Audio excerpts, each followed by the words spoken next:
Welcome back to Workshop Wednesday. I'm Chelsea Bussemeyer and thanks for joining me today in my studio. And today we actually get to look at a project that I'm actually working on right now. So I thought with summer coming up and warmer weather here in North America that looking at circle skirts would be a fun topic for a Workshop Wednesday. And I'm actually making this grad dress. So this is for prom for a client of mine, and the overlay skirt, the skirt behind me here, is actually a full circle, and today we're going to cut out a half circle skirt. So I love full circle skirts just because there's so much volume, and if you like an A-line look but you don't want a lot of bulk kind of around the waist area, a circle skirt or a half circle is a really great way to do it. And the other thing that I love about circle skirts is that you don't actually need a pattern. If you're going to do it like I'm doing it today, there's only a center back seam. So it's a perfect location for the closure if you're going to put in a zipper. Oftentimes you can also do like an elastic waistband or something like that at the top of a circle skirt, depending on the material you use. They work really great in even like a knit or jersey material or a soft flowy material like the chiffon that we'll be using today. And whether you use it for a skirt or a dress, if you have a favorite top, you can just measure the waistline or where it would attach to the dress and use that as your waist measurement, or use your actual waist measurement on your body to calculate the measurements. And yeah, you don't need to have a pattern for it. You can just simply cut it out the way I'll show you. Let's take a look quick at this full circle skirt behind me. It's just so beautiful the way that it flows and all of the material and fullness that it has in it. And it would be so fun to spin in, twirl in, dance in, or if you have a warm weather, it's just nice and flowy and breezy and isn't clinging at all for just comfort factor. So if you don't need a pattern for this type of skirt, how would you go about cutting it out? Well, first of all, you need to know two measurements. You need to know your waist circumference, or the circumference of where you're going to attach it if you are attaching it to a bodice or that kind of thing. And you need to know the length of the skirt that you want to make. Those two measurements, your waist and the length, are the only thing we need to help us correctly cut out this circle skirt or half circle skirt in this scenario. So let's take a quick look at this pattern book just to make sure that we're on the same page and you know what I mean when I say a full circle or a half circle. A full circle skirt is really constructed from a full circle of fabric, and you cut out a perfectly round circle in the center for your waist. So a half circle is simply half of a full circle, and it's a great option for just regular wear if you don't want to have just like overly much fabric. It's still super flowy, super comfortable, and great for summer. And we're using it for the lining for the grad dress that I'm making because again, we don't need so much fullness under the gown, but we still want it to be nice and flowy. Since it flares so quickly from the waist, you don't need to take the hip measurement into consideration or any other measurements other than your waist and the length. And so this makes the skirt very easy to fit, as there's not a lot of kind of fine tuning to do. We do need to consider our seam allowances, but first we're going to make the pattern for just the waist area. Now, since I'm making a full length skirt, it's a very, very long piece, so it would be a huge pattern. So I'm not going to bother making an actual paper pattern for the whole length, but I will make a paper pattern for this part up at the waist, and then we'll do a shorter kind of hemline on it. But after that, I'm going to just lay the waist pattern onto my piece and measure the length for the full long version of it. My client's waist measurement is 77 centimeters. And so the waist measurement, we need to divide by pi, or 3.14. And that would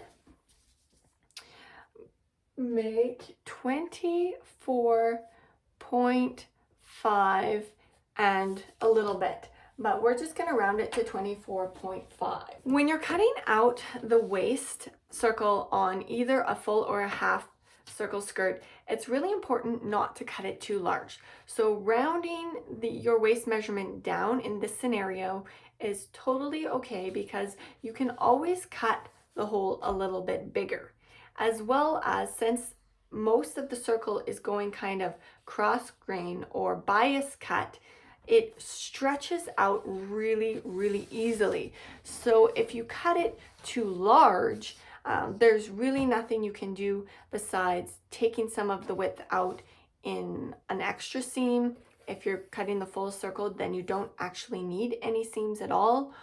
Here we are going to have one center back seam, so you'd have to shove it out in the extra in the seam. So just be sure that you kind of err on the side of too small when calculating the waist and when cutting it out, as that is the safer route. Now we know half the diameter of our waist circumference circle. We can draw this out on first the paper and then the fabric. You can do this a couple of different ways, either with a tape measure, or you can measure a string and put a little loop in it. I'm just going to hold my marker right close to the end of my measuring tape, so I know it's exactly at the end, and place it at the corner right at 24.5. I'm going to start up on one side of the paper and keeping it nice and tight, draw it down to, getting a little off. Bring it down to the other. So now that I've made my quarter circle here, half of the waist circumference, I'm just going to double check that it's actually true to the measurements of my client.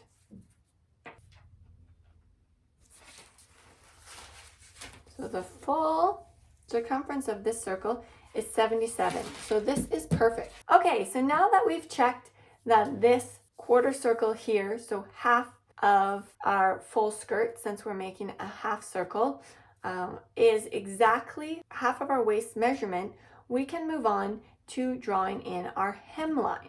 Now, since we'll be removing this inner circle, this material will be falling away. So we can't measure simply our hemline from this top corner, because we'll be missing quite a bit of the skirt. But if we add our 24.5 to the measurement that we've taken for how long we want our skirt, then we can use the same method to draw in the hemline. So I'm just going to add an extra 30 centimeters to that 24.5, so it will be 54.5 in total. I'll hold it the other way around. So we'll put this right up at the corner, and we can once again draw in our hemline. Now, it doesn't really matter how long this hemline is. What's important to double check once you've measured or drawn in your hemline is that the distance between the waist and the hemline is the distance that you want to have for the length of your skirt. And when we check it here, we can see that it's 30 centimeters. Just like to check a few places throughout to make sure. But you can also kind of tell if your circle is even or if there's any kind of flat areas. The last step before we lay this on the fabric is I want to just remind you that we don't have any seam allowance here. So because I am only intending to have a center back seam, that means I'm going to lay one of the sides of my pattern on a fold.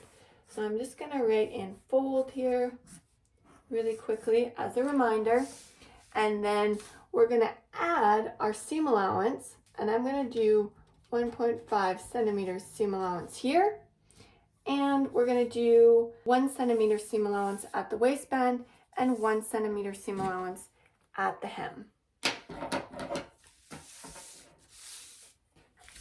So I'm just going to put on a couple of little markings here to follow, and I'm just going to cut since I have the extra material or paper here at the waist, I'm going to cut out the seam allowance that I need on the waist here,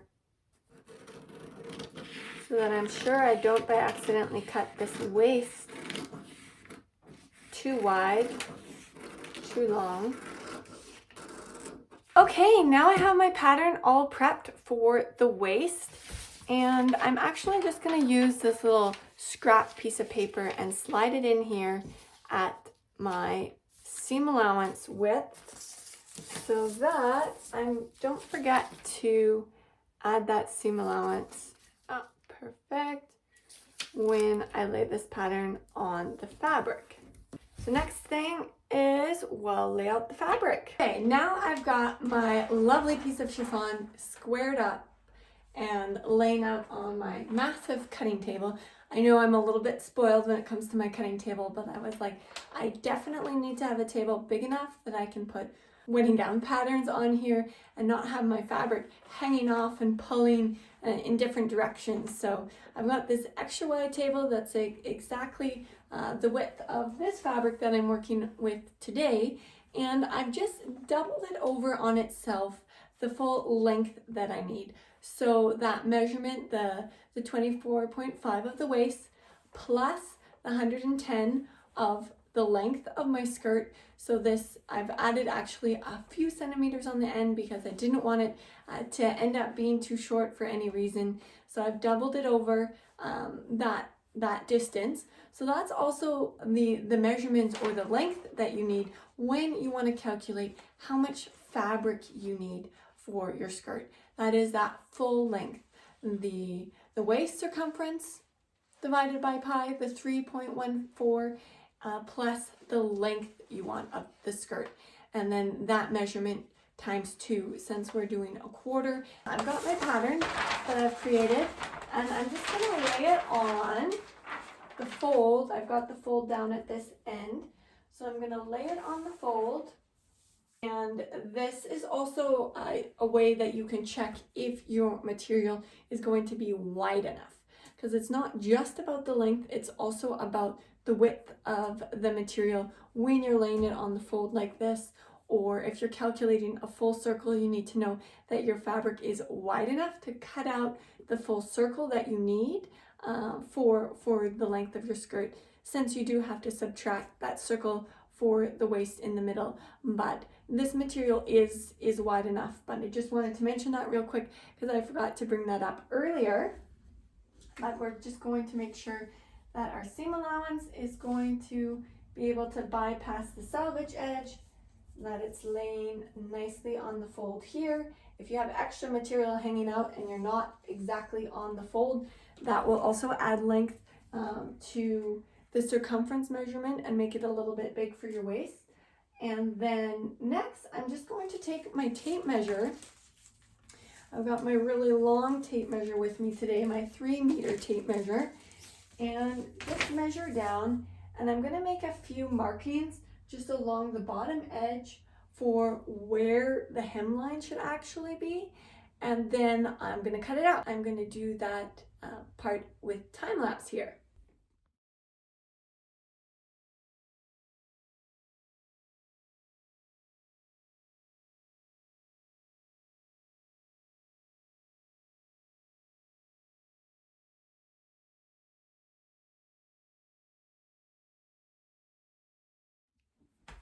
There you go. You can see now here my 1/4 skirt laying on the table. I've cut it out laying on a fold, so it's a full half of a circle, and I added the seam allowance for the waist, for this seam to close it up, which I'm placing in the back middle, and also for my hem. Although with a full circle skirt, because part of the skirt is actually in the grain line, the front middle is in a grain line as well as the center back, and part of it is exactly bias, the center of our quarter.